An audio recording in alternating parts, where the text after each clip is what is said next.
From childhood, we are taught that leaders are important figures in organizations. Most often the message, explicit or implicit, is that they decide what we do, how we do it, and most often also how well we do it. But teams are dynamic systems, and every individual can affect how the team evolves and the performance of the team. So basically, any individual can make or break a team. In this episode, we will look into the role of the team member.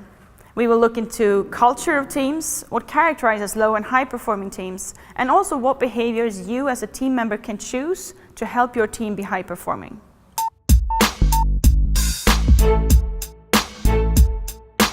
I think it's a really relevant way of describing teams, that they are dynamic systems. And what we mean by that is that you have multiple powers acting at the same time. In a team, the easiest way to understand it is that every team member is a power or a factor, right? In the dynamics of the team. So they will influence the team and what happens. And then the other thing is that you have what's called nonlinear effects, which means that even a small change can actually have a huge influence, and the opposite. You can have a huge change and almost doesn't affect the system at all. It's like what we call the butterfly effect. Yes, right? Exactly. That's the famous example. And then you can imagine just a situation where you have in a team, for example, you have a meeting, right? And then it's enough. It could be enough that only one person, one team member, is in a bad mood. Says the wrong things or is grumpy or something, and that could actually ruin the whole knowledge integration process of that meeting. Yeah, exactly. I think, to me, what's so interesting about this is that it could actually ruin the knowledge integration for several meetings, or maybe for the whole lifetime of that group. That's a dynamic system. Exactly. And so that's because of patterns. Yeah, exactly. So it's interesting to see what happens with these patterns over time.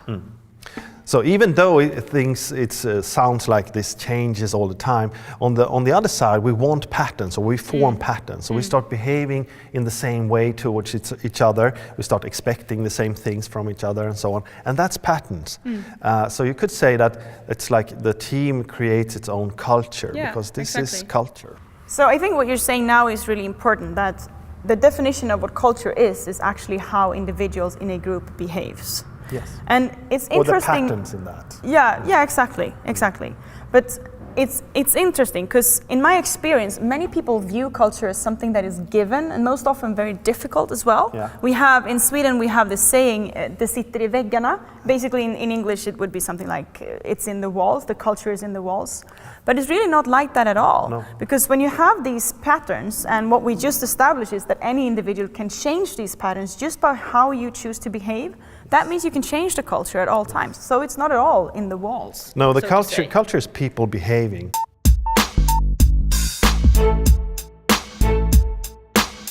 Right, yes, so we can break patterns at any time, basically.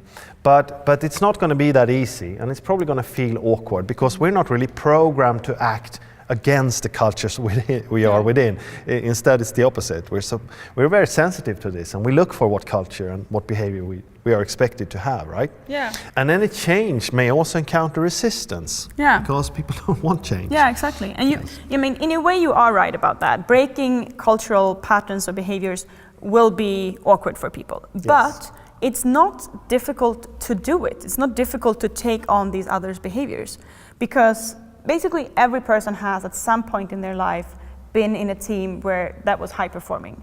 And at that point you came into that team, you saw what was the norm and culture there, and you started acting like they are doing. Yes. So it's not something that is difficult. Everyone has the skill. We have the skill, but this is you could say this is both good and bad, right? Because if you come into a low performing team, chances are quite high that you will copy the same behavior that creates this low performance. So things you may want to look out for is that if you're in a team where things feel, a bit irritated, people don't really seem to listen to each other, and maybe the decisions they are making is rather unclear, but they seem to be, accept that. Yeah. But there's also these things that you can choose to do if you want to change that team. If you want to make a team be high performing, there are certain behaviors that you as an individual can choose to help the team be more high performing. Yeah, let's look at those. Yeah.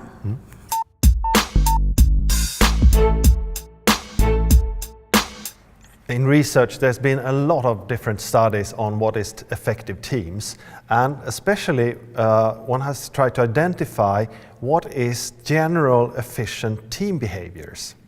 Yes. And the first behavior that we would like to dig deeper into today is to continuously develop your understanding of the team's purpose and goals and the situation, basically.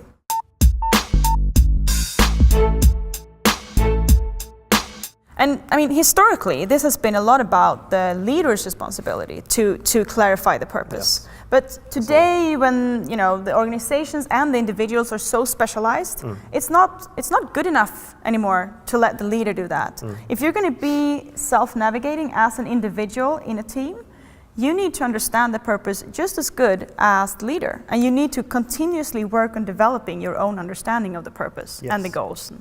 Okay, so it doesn't matter, how well you understand the purpose and so on, or that's good, but it's not enough. It's also going to be about how you apply this, how you deal with unexpected events and so on. And this skill of applying your understanding, that's what we call being heedful. Yeah.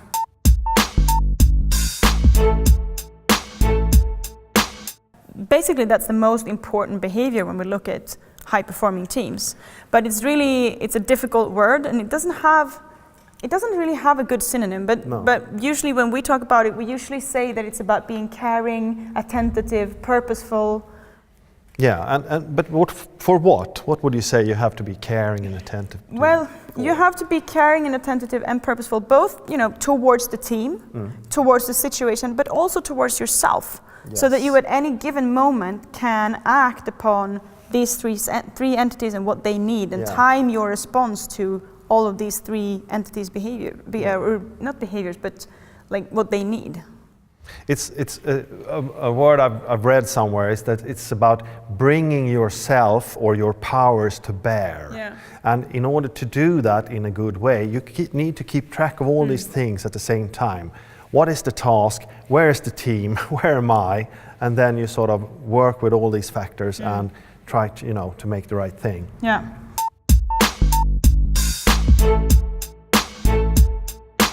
And there's one more thing we should talk about when it comes to efficient team behavior by team members, and that is to the skill of keeping the mood up in the team. Yeah, because just like humans, teams can vary in their energy, self-confidence, in their warmth.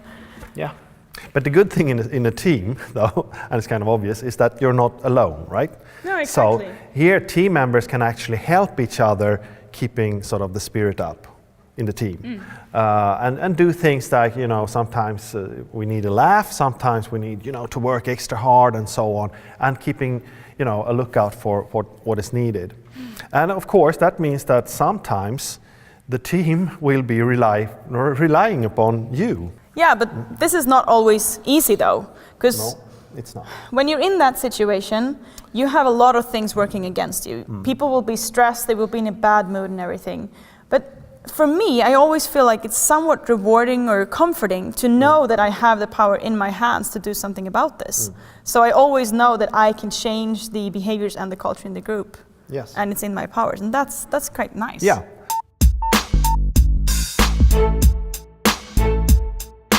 Okay, so this aspect of high-performing teams that we've just been discussing, it's really important, but there's something in the wording here that I don't really like. We're using words like warmth and mood and spirit, and it sounds like we're only talking about having a nice time. And having a nice time is important and everything. Sure. But the real kicker here is that this comes down to intelligence, team intelligence, and therefore it comes down to performance, and in the end, business value.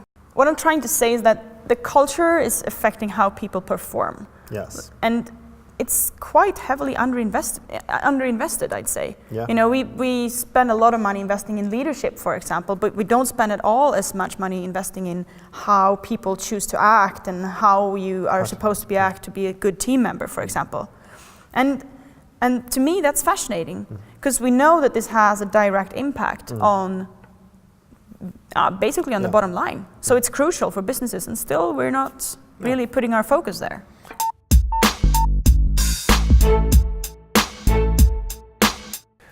So, in this episode, we argue that every team member matters in the creation of the team culture and the level of team play. And the behaviors that matters are, first, to ensure that you have your own understanding of the purpose, the situation, the context, what you're supposed to do, and all those things. The second is being heedful, acting with care and attention and awareness on how you can support the team, the situation, and also yourself. And the third thing is taking responsibility for the mode and the culture of the team. That's what makes a good team player.